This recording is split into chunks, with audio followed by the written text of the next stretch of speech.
Hello everyone. Today's tech news is Number 1. Xiaomi concept clips a full-size Leica lens onto a smartphone. Xiaomi's 12S Ultra already has a massive camera sensor. This new concept imagines pairing it with a Leica M-series lens. Number 2. DJI just announced a more affordable Mavic 3 drone. The DJI Mavic 3 Classic shares many of the original Mavic 3's best features at a lower, more accessible price.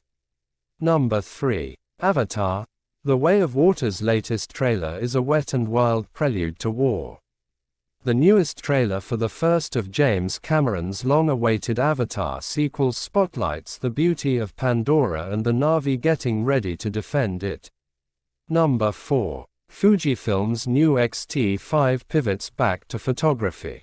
The X-T5 adopts the 40-megapixel sensor of the pro-oriented X-H2 but at a size that's close to the original X-T1.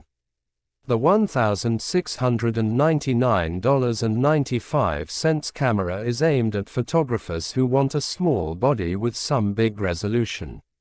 Number 5. Google Play Android games now available on PC in beta. Google Play Games is now in open beta in the US and 7 other countries. The beta lets you run up to 85 Android games on PC. Thank you for watching. Subscribe FFFT for more information.